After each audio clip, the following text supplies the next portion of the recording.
નમસ્કાર વિદ્યાર્થી મિત્રો, ગયા લેક્ચરમાં આપણે 32 ઉદાહરણ સુધી અભ્યાસ કર્યો હતો. હવે આજે આગળ જોઈએ શું કીધું છે. ઉદાહરણ નંબર 33. 500 મોટર માલિક વિષયક સંશોધનમાં માલુમ પડ્યું કે એ પ્રકાર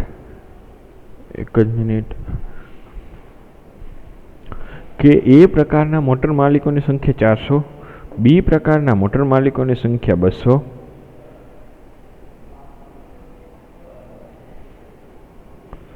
જ્યારે 50 મોટર માલિકો એ અને બી બંને પ્રકારના મોટર ધરાવે છે. શું માહિતી સાચી છે? તો આના માટે શું કીધું છે કે 500 મોટર માલિક વિષયક સંશોધનમાં માલુમ પડ્યું કે એ પ્રકારની મોટર માલિકોની સંખ્યા છે. એટલે ટોટલ 500 સાર્વત્રિક ગણ તરીકે કેટલા જણા લીધા હતા? 500 લીધા હતા. બરોબર. તો કે સોલ્યુશન લખીએ આપણે. ધારો કે એ પ્રકારની મોટર માલિક હોય, માલિકોની સંખ્યા એ પ્રકારના મોટર માલિકોની સંખ્યા આપણે કોઈ પણ એક લઈ લઈ, સંખ્યાઓના ગણને કોઈ પણ એક્સ કહી દઈ, અને ધારો કે એ પ્રકારની મોટરના માલિકોની સંખ્યાનો ગણ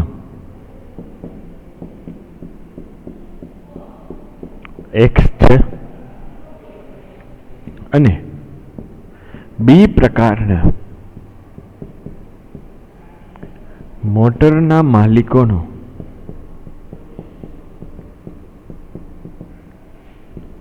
સંખ્યાનો ગણ વાય છે. ઓકે, તો પહેલા તો 500 મોટર માલિક વિષયક સંશોધનમાં માલુમ પડ્યું, એટલે ટોટલ કેટલા જણાને આપણે માહિતી મેળવી હતી? 500ની. આગળ જોઈએ. એ પ્રકારના મોટર માલિકોની સંખ્યા 400, એટલે એન ઓફ એક્સ, એટલે એ પ્રકારના મોટર માલિકોની સંખ્યા એટલે કે એન ઓફ એક્સ કેટલા છે? 400 છે. પછી બી પ્રકારના મોટર માલિકોની સંખ્યા 200, એટલે કે એન ઓફ વાય 200. આગળ, જ્યારે 50 મોટર માલિકો એ અને બી બંને પ્રકારની મોટર ધરાવે છે, એટલે કે બંને આવતી હોય એટલે છેદગણ, તો કે એન ઓફ એક્સ છેદ વાય બરાબર કેટલા? 50. તો શું માહિતી સાચી છે? તો હવે આપણી પાસે જે એક જ ઇક્વેશન છે એ જ યુઝ કરવાનું. એન ઓફ એક્સ યોગ વાય બરાબર n of X plus n of Y minus n of X છેદ વાય.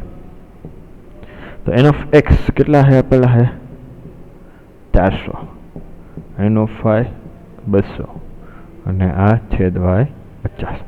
મતલબ ક્યાં કેટલા થયા? 600. હવે 600 માઇનસ 50, 600 માઇનસ 50 કરશો એટલે કેટલા મળશે? 550. લખી જોઈ પહેલાં ને, 600 માઇનસ 50 કેટલા મળ્યા? 550. કોનું મૂલ્ય? એન ઓફ એક્સ યોગ વાય. હવે ટોટલ આપણે સર્વે કર્યો હતો, મોટર માલિક વિષયક સંશોધનમાં માલુમ પડ્યું હતું, એ વ્યક્તિ જ ટોટલ કેટલા હતા? તો 500 હતા. અને બેનો યોગગણ કરી જો એ પ્રકારના બે પ્રકારના, તો વ્યક્તિઓ કેટલા થઈ જાય? 550. તો આ માહિતી ખોટી છે, સાચી નથી. તો કઈ રીતે ખબર પડશે? કઈ રીતે લખવું? એના માટે ખોટી છે તો માહિતી આપણે હમણાં જોયું તો એવી રીતે કે અહીંયા હંમેશા એક્સ યોગ વાય એ સબસેટ થાય, ઉપગણ થાય. કોનો? તો કે સાર્વત્રિક ગણ યુનો. તેથી એન ઓફ એક્સ યોગ Y less than equal to સાર્વત્રિક ગણ યુ, અને યુ બરાબર કેટલા આપ્યા? ટોટલ વ્યક્તિ 500.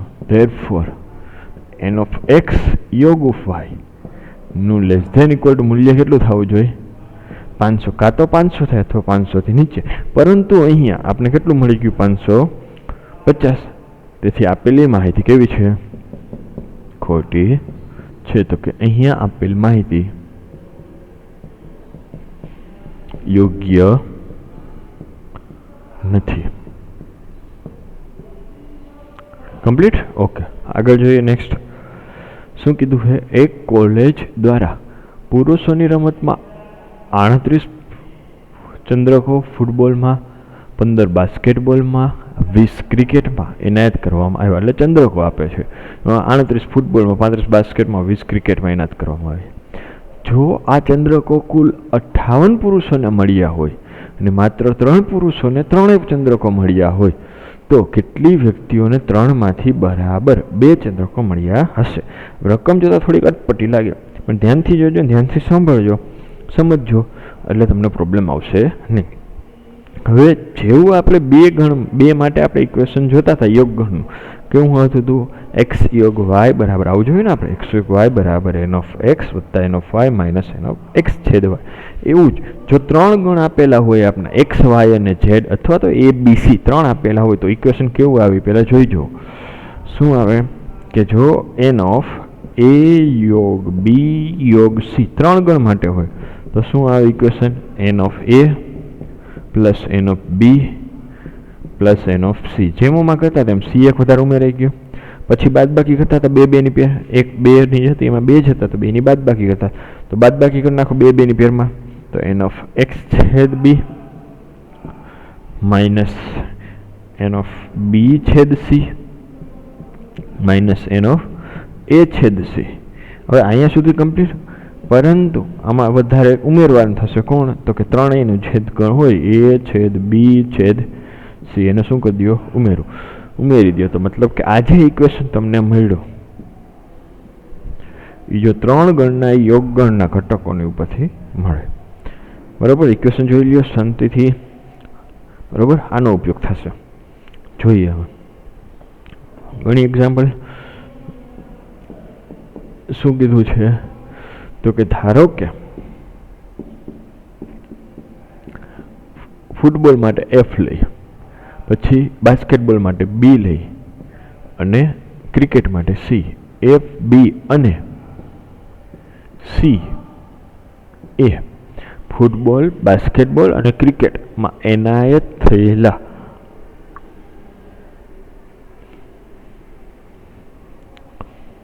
સી એ ફૂટબોલ, બાસ્કેટબોલ અને ક્રિકેટ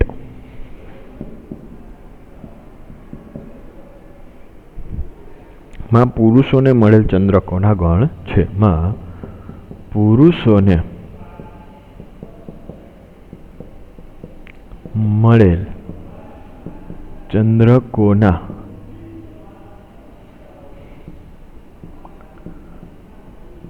ગણ છે. તો જોઈ જોઈએ ફૂટબોલમાં કેટલા આપેલા છે? ફૂટબોલમાં કેટલા ચંદ્રકો આપેલા છે? તો કે 38. તો એન ઓફ એફ 38. પછી બાસ્કેટમાં 15, તો એનું બી બરાબર 15. ક્રિકેટમાં એન ઓફ સી બરાબર 20. આટલી માહિતી થઈ ગઈ, એને એડ કરવામાં આવ્યા. જો આ ચંદ્રકો કુલ 58 પુરુષોને મળ્યા હોય, એટલે કે ચંદ્રકોની સંખ્યા કુલ કેટલી? 58 પુરુષો, એટલે મતલબ કે યોગ ગણ. તો એન ઓફ એફ યોગ બી યોગ સી કેટલા આપેલા છે? 58. આગળ જોઈએ. અને માત્ર 3 પુરુષોને 3 રમતમાં ચંદ્રકો, એટલે કે જો 3 ચંદ્રકો મળ્યા હોય તો છેદગણ. 3માં આવે તો એફ છેદ બી બાસ્કેટબોલ અને ક્રિકેટમાં છે બરાબર 3. ઓકે, આ માહિતી મળી ગઈ. એટલે તો આગળ શું કીધું? તો કેટલી વ્યક્તિઓને 3માંથી બરાબર 2 ચંદ્રકો મળ્યા હશે? એટલે કે એક ફૂટબોલમાં હોય અને એક બાસ્કેટબોલમાં હોય. પછી એક ફૂટબોલમાં અને બાસ્કેટબોલમાં મળ્યું અને ક્રિકેટમાં મળેલું હોવું જોઈએ નહીં. બરાબર 2 જ કીધું, કાં તો એક ફૂટબોલ અને એક બાસ્કેટબોલ, અથવા તો એક બાસ્કેટબોલ હોય એક ક્રિકેટ હોય, એક ક્રિકેટ હોય અથવા ફૂટબોલ, એમ 2-2ની પેરવાળા કેટલા હશે? બરાબર, એટલે એના વિશેના આપણે એક્ઝામ્પલ ગણવો છે. પરંતુ પહેલાં તો 2-2ની પેરમાં, એટલે કે જેને પહેલાં ક્રિકેટમાં મળ્યું હોય કે નહીં એનો પહેલાં ગણી જોઈએ, પછી આગળ ગણશી. તો આપણે હમણાં જે ઇક્વેશનની વાત કરી એને લખી તો કે અહીંયા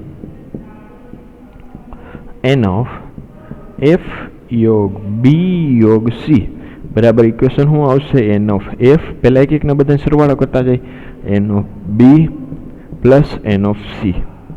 હવે 2-2ની પેરવાળી માઇનસ, મતલબ કે માઇનસ એન ઓફ એફ છેદ B minus n of B છેદ C minus n of F છેદ સી, અને પછી સરવાળો કરી નાખો કોનો, ત્રણેયનો સરવાળો કરી નાખો, મતલબ કે એન ઓફ એફ છેદ બી છેદ સી. જોઈએ જે માહિતી આપેલી છે એ લખી.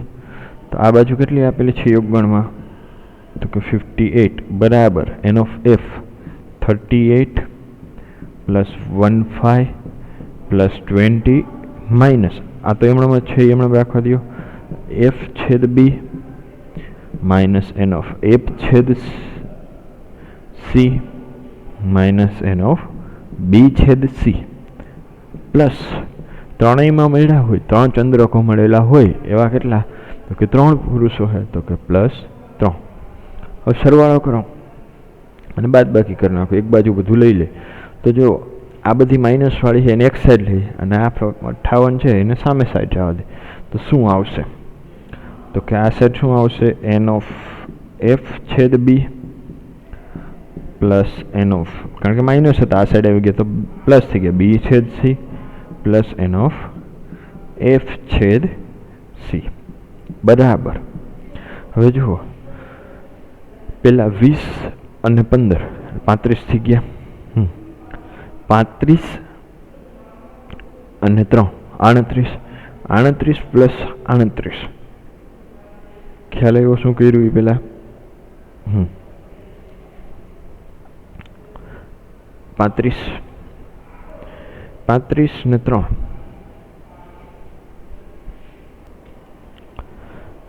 38 ને 38 76, આ 58 પ્લસ હતા આ સાઈડ આવ્યા તો માઇનસ થઈ ગયા. તો મતલબ કે એન ઓફ એફ છેદ B plus n of B છેદ C plus n of F છેદ સી બરાબર કેટલા વધશે, તો કે 78 માંથી 58 બાદ કરી નાખો તો વધશે 18. કમ્પ્લીટ આટલું, છો તો થઈ ગયા કમ્પ્લીટ. હવે પણ અહીંયા જે આવ્યું તો એમાં જો પેલું ફૂટબોલ એફ છેદ બી એટલે ફૂટબોલ અને બાસ્કેટબોલ વાળા આવી ગયા બરોબર, બાસ્કેટબોલ ક્રિકેટ અને ફૂટબોલ આવી ગયા. તો તમને એમ થઈ ગયું જવાબ આવી ગયા આપણા, પરંતુ આ જવાબ આવ્યો નથી, કારણ કે આમાં 3 માંથી બરાબર 2 એટલે આમાં જે એફ છેદ બી હશે ને એમાં કદાચ ક્રિકેટનો ભાગ હોઈ શકે, બી છેદ સી હોય ને એમાં પછી ફૂટબોલનો ભાગ હોય. તો અહીંયા સુધી એક્ઝામ્પલ થઈ ગયું. હવે તો કે વેન આકૃતિ જો દ્વારા સમજીએ થોડુંક કે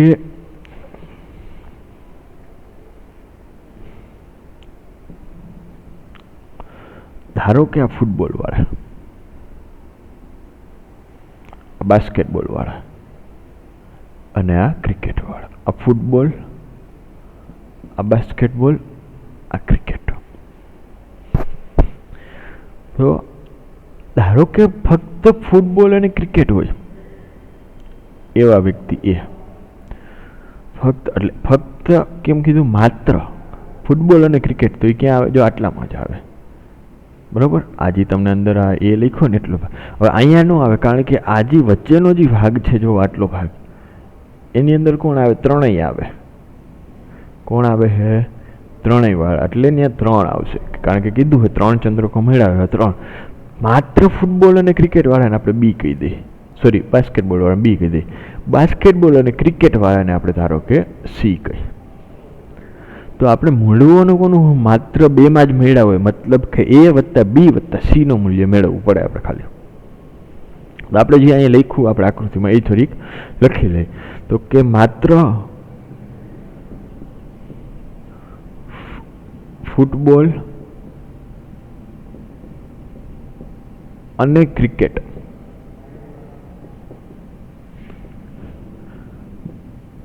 માં ચંદ્રકો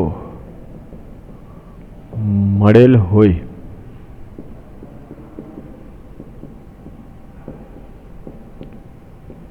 તેવા પુરુષો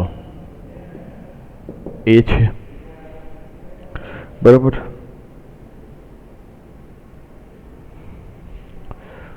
પછી બીજી તો કે ફૂટબોલ, માત્ર ફૂટબોલ અને બાસ્કેટબોલ. બાસ્કેટબોલમાં ચંદ્રકો મળેલ હોય તેવા પુરુષોની સંખ્યા, કે પુરુષો લખો, હાલો ને પુરુષોની સંખ્યા લખી નાખી. પુરુષોની સંખ્યા B છે. આગળ માત્ર ક્રિકેટ અને બાસ્કેટબોલ માં ચંદ્રકો મળેલા હોય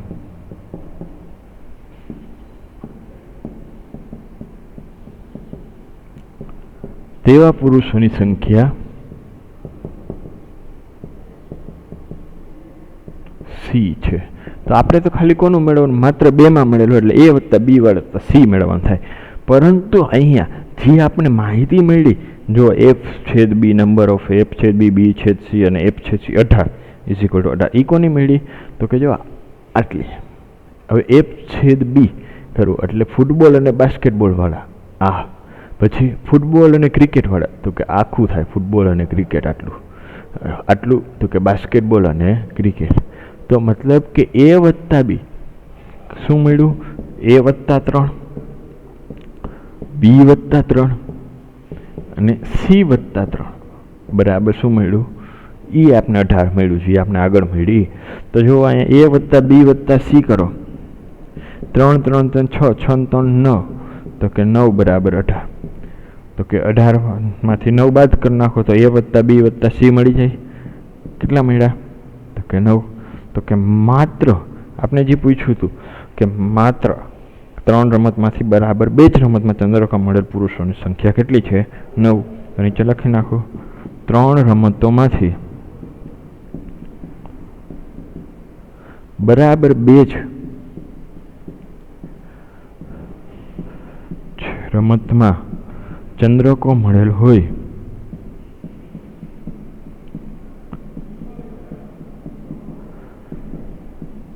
તેવા પુરુષોની સંખ્યા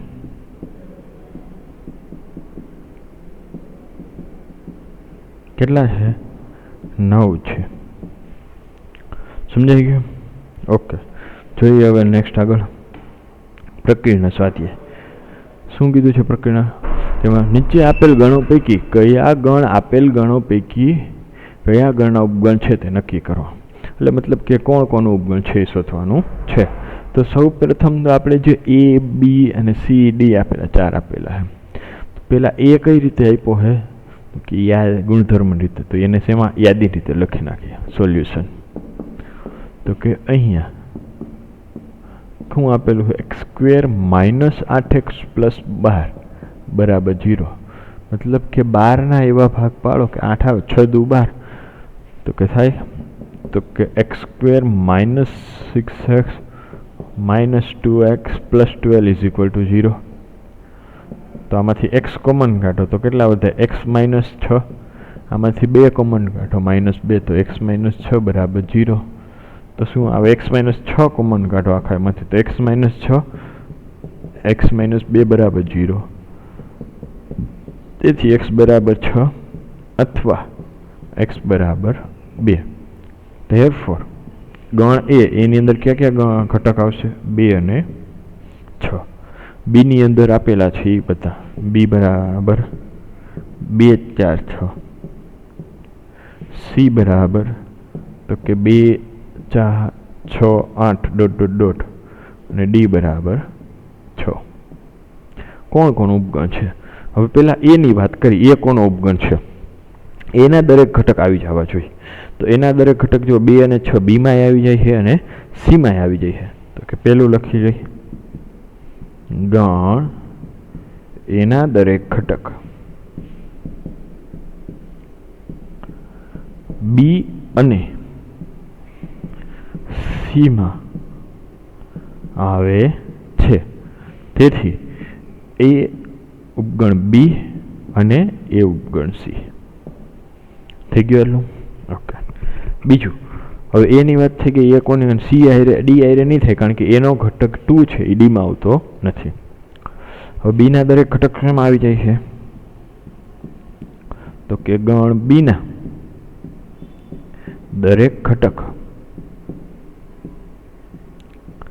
સીમાં આવે છે. તેથી બી સબસેટ સી. બીના જો બધા એમાંય નથી આવતા, ડીમાંય નથી આવતા. આગળ તો કે હવે ડી. તો ડીના એક પણ ઘટક એકયની અંદર આવતા નથી. સોરી, સીના એક પણ ઘટક એકયની અંદર આવતા નથી, એટલે સી કોઈનો ઉપગણ થશે નહીં. પછી સીમાંથી કોઈના નહીં થાય. આગળ ડી. તો કે ડી ગણ ડીના દરેક ઘટક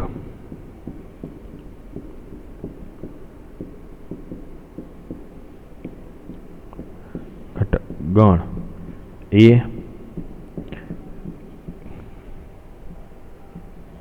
ગણ બી અને ગણ સીમાં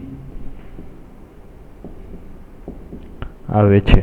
તેથી ડી સબસેટ એ, ડી સબસેટ બી અને D is subset of C. એટલે કે ડી એનો ઉપગણ છે, ડી બીનો ઉપગણ અને ડી સીનો ઉપગણ છે. જે ગણના ઉપગણ થતા તે બધું કમ્પ્લીટ થઈ ગયું. નેક્સ્ટ જોઈએ શું કીધું છે કે નીચે આપેલ પૈકી કયું વિધાન સત્ય અને કયું અસત્ય છે તે નક્કી કરો. અહીંયા આપણે એક જ સાથે બધા લખેલા છે, તો આપણે હું અહીંયા સાઈડમાં જ જવાબ લખતો જાઉં, તમારે એકની નીચે એક રીતે લખવાનું. જો એક્સ બિલોંગ્સ ટુ એ હોય અને અહીંયા લખી લાવો ને, હાલો ને સોલ્યુશન. પેલું શું કીધું હોય કે એક્સ બિલોંગ્સ ટુ એ એટલે કે એક્સ છે એ એનો ઘટક છે. પછી એ બિલોંગ્સ ટુ બી એટલે એ બીની બી, તો એક્સ બિલોંગ્સ ટુ બી ખોટું છે, કારણ કે અસત્ય છે. કેમ અસત્ય છે? જો આવું હોય એક્સ બિલોંગ્સ ટુ એ અને એ સબસેટ બી, એટલે એ જો બીનો ઉપગણ હોય તો એવું થાય એક્સ બિલોંગ્સ ટુ બી. અહીંયા વચ્ચે શું આપેલું છે? ઉપગણની જગ્યાએ બિલોંગ્સ ટુ આપેલું, એટલે સત્ય નથી, અસત્ય છે પેલું. બીજું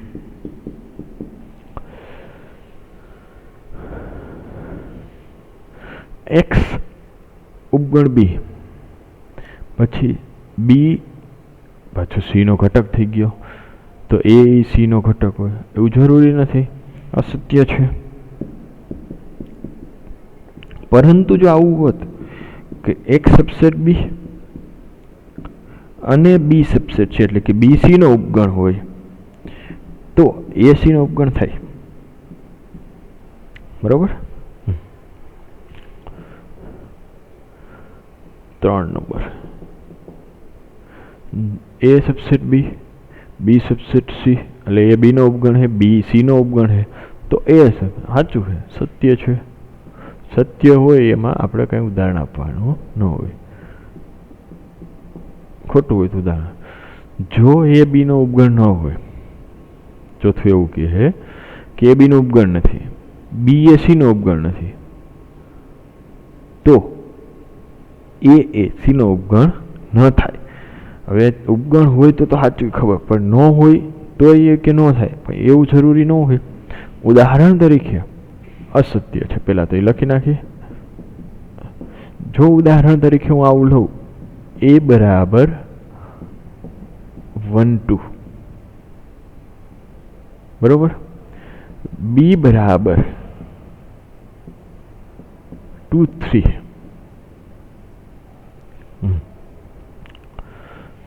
અને સી બરાબર 1 2 અને 5. તો અહીંયા એ નોટ સબસેટ ઓફ બી, એટલે એ બી નો ઉપગણ નથી, કારણ કે એનો ઘટક 1 છે, બીમાં નથી આવતો. અને બી એ પણ એનો ઉપગણ નથી, સોરી બી એ પણ સી નો ઉપગણ નથી. કઈ રીતે? કારણ કે બી ની અંદર 2 અને 3 છે, જ્યારે સી ની અંદર 3 આવતો નથી, તો એ નથી. પરંતુ જુઓ તમે, એ પાછો કોનો ઉપગણ થઈ જાય? એ સી નો ઉપગણ થઈ જાય, કારણ કે એ ની અંદર 1 2 છે, એ સી ની અંદર આવે, પરંતુ એ સબસેટ સી. ખોટું. આગળ જોઈએ.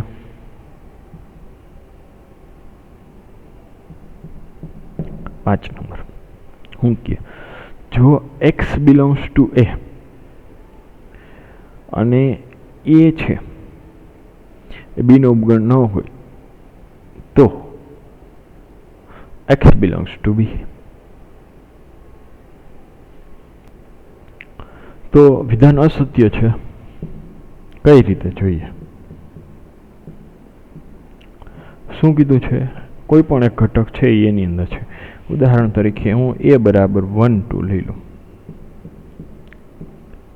પછી શું કીધું છે કે બી એ બી નો ઉપગણ ન હોવો જોઈએ. હાલો તો એવું બનાવી દો કે એ બી નો ઉપગણ ન થવો જોઈએ. તો મતલબ કે આપણે આવું લઈ લઈએ 2 3 4. ઓકે, તો અહીંયા x ની જગ્યાએ હું 1 લઉં તો કે 1 બિલોંગ્સ ટુ a. હા એ છે. અને એ બી નો ઉપગણ નથી. હા તો એ બી નો ઉપગણ નથી કારણ કે 1 છે એની અંદર છે, બી માં નથી. આગળ હવે એ 1 છે એની અંદર છે, સોરી 1 છે બી ની અંદર નથી. અને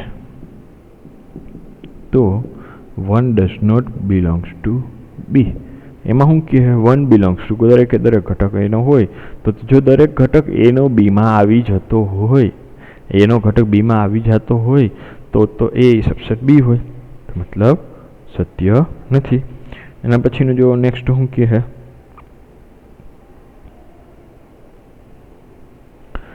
કે જો એ સબસેટ બી હોય અને એક્સ બીમાં ન હોય તો એમાં ન આવે. વિધાન સત્ય છે કારણ કે એ બી નો ઉપગણ છે. જો મોટા ગણમાં જ ન હોય તો નાના ગણમાં આવવાનું છે, આવવાનું જ નથી.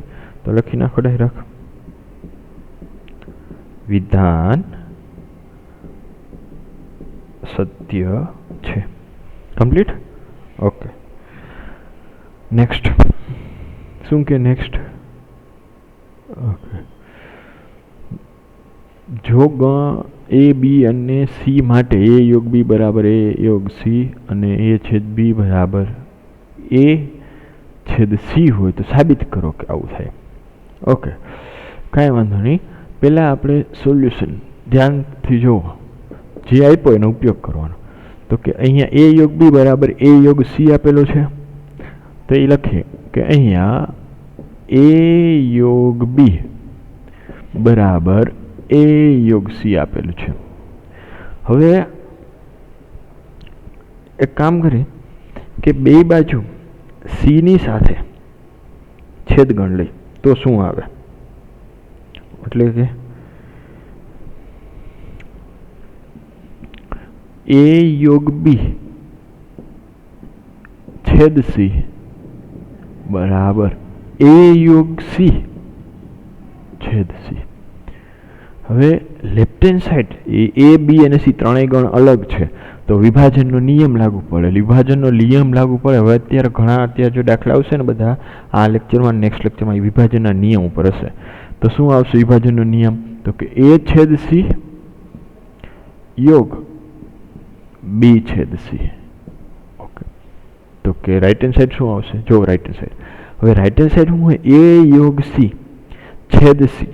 હવે એ યોગ સી કરશે એટલે ગણ સીમાંય હોય એમાંય હોય, બંનેમાં હોય એવા. પરંતુ એ જે ગણ મળે એનો પાછો આપણે સી સાથે છેદગણ કરી તો કયો ગણ આવે મળે? જે મૂળ આપણો સી ગણ હોય એ પોતે જ આવી જાય. તો શું આવશે? બરાબર સી.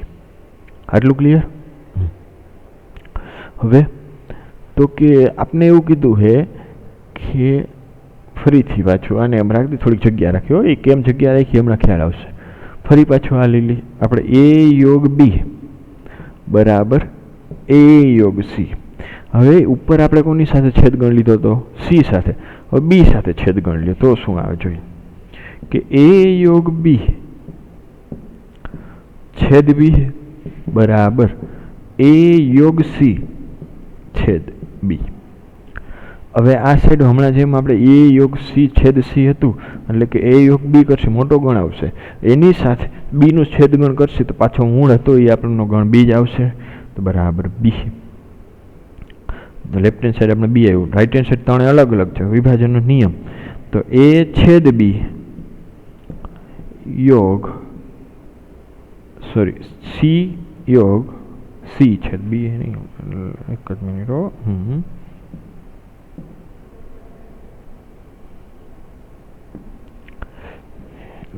સી છેદ બી. હવે જો બી અને સી તો મળી ગયા, પણ આની આ જે સાઈડ રહી એમાં થોડુંક કંઈક છે.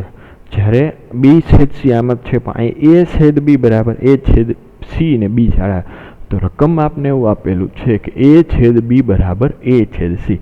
તો હું અહીંયા એ છેદ સી છે એની જગ્યાએ એ છેદ બી લખી શકું રકમ ઉપરથી.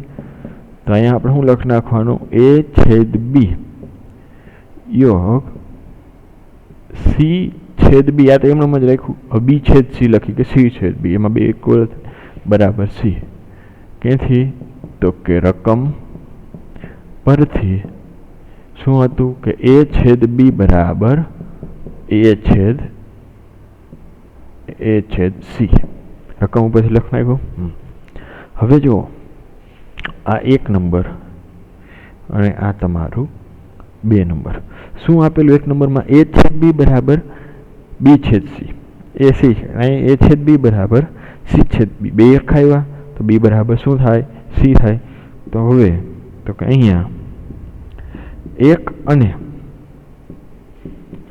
2 પરથી બેની એક બાજુ સરખી આવી ગઈ તો બી બરાબર સી, જે આપણે શું કરવાનું હતું? સાબિત કરવાનું હતું. તો 3 સુધી કમ્પ્લીટ જોયું આપણે. ચોથા એક્ઝામ્પલથી આપણે નેક્સ્ટ લેક્ચરમાં અભ્યાસ કરીશું. Thank you.